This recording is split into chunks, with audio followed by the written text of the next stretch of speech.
Alright, so I'm back again to cook with the Dreo. I am going to be doing a 2-inch plus thick ribeye from frozen. So the first thing I'm going to do, because I didn't show this in the previous video, I wanted to give you an updated look at this. I'm going to go into classic cook setting here. Hit start, air fry, hit start. Bring the temperature up to 450, which is the max on this device, and set it for 20 minutes. Taking out the probe for now. I've already salted this meat, so we got plenty of salt on here. This is Redmond smoked salt, my favorite salt, cherry flavored smoke.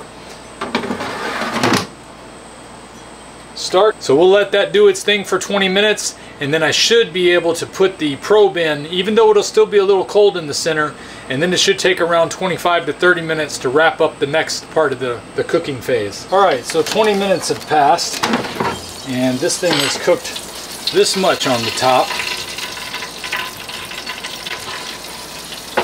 Looks real good, actually. As you can see, the bottom isn't going to be quite as crispy looking, even though it's got great airflow. I'm going to take my meat temperature probe here, stick it right in the center of the thickest part of the meat. Perfect. And then I'm going to flip the steak over so that the less done side is face up. Plug the probe in, and we're ready to go again. Now, what I'm going to do different on this time, start over. Now we're going to go to chef mode, hit start, beef, select ribeye, tells me to use the grilling rack. I'm going to set it for medium rare. I'm going to set it for medium today because I know a lot of you tell me you like your steak to be cooked a little bit more than what you've seen some of my medium rares come out as. So I'm going to set it for medium this time, that way I can show you a little different thing. And we're going to do classic flavor, which is 15 to 35 minutes, and hit start. Now, because I've selected medium, when I selected medium rare, it started off estimating at 25 minutes. This time it's estimating at 29 minutes.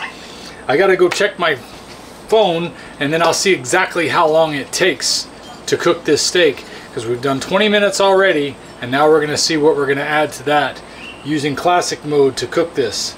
I'm going to add a little water to our water reservoir, really pack in that moisture. Okay, so I started my stopwatch counting down, and I've got 17 minutes in here. We're at 1 minute left on the timer. Now, adding to that 17 minutes that's showing here is about 90 seconds it took me to go get my phone from the time I hit start on here. So let's see where it is when it finally finishes. Okay, this last minute's taken longer than a minute. I like knowing that it's going by the temperature and not its timer. Alright, it's been over 1 minute. It's been over 2 minutes since it went to 1 minute left. Estimated. That's 3 minutes. Well, it may wind up being 29 minutes when it's all said and done, because we're coming up on 4 minutes in 5, 4, 3, 2, 1, 4 minutes. I gotta really download that app and try that out so that I can let this thing tell me when it's gonna be done. Otherwise it would be kind of frustrating thinking you have a minute left here and then to come stand here for now at 5 minutes. There we go. Alright, so we finished at 23:16. Add 90 seconds to that and you're gonna be talking 24 3/4. So it was 5 minutes less than the initial timer said. Altogether, we got 45 minutes in roughly of cook time. This is my first time trying the new Redmond Relight, unflavored of course. My sons sure do like the flavored ones though.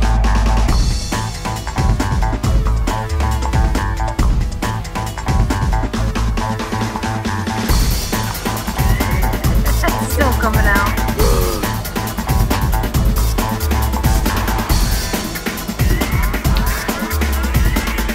I love it just as much as I did before.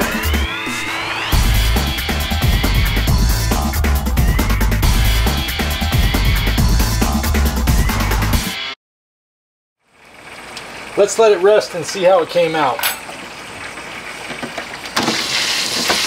Coming right out of the air fryer. Nice and crispy looking, I like that.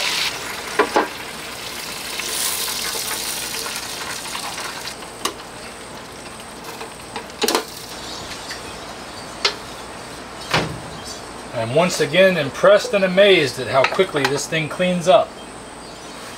It's not all crusty on the inside like my air fryer gets sometimes.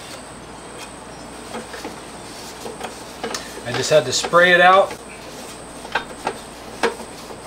Didn't have to do any scrubbing.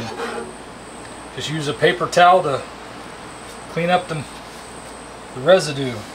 Didn't use any type of sponge or abrasive on here, which you never want to do on a non-stick coating.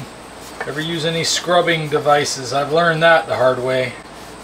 In the past I'd used scrubbing sponges on my non-stick coatings, and the non-stick coating does not last at all when you do that. That's when you wind up eating chemicals.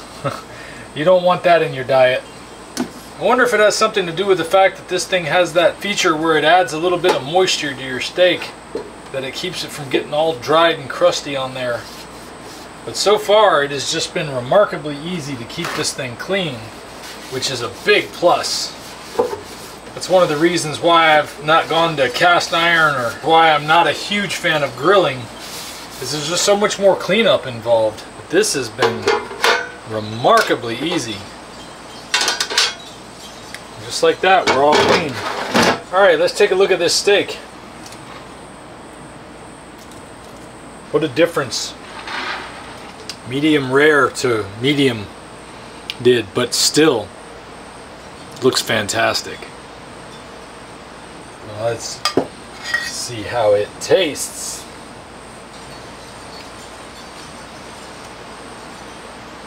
The chew is perfect on this one.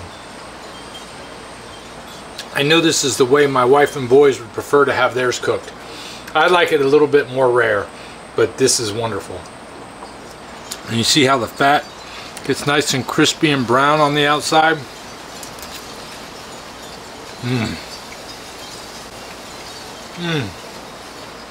Oh, it's the best. Can't believe I used to throw the fat away back in the day. So yeah, if you like your steak a little bit more done without being cooked to a crisp, medium came out perfect. Want a bite? Sure. I want that piece. You want this piece? Alright. Can you give me one of these? Let me cut a little bit of this off here. You don't have too much. It's alright. I just like the crispy. I know you do. I like them too. Oh, my favorite. This little machine is doing a lot of wonders with this steak. 2 thumbs up again. If we pay extra, could we maybe get some grease or fat?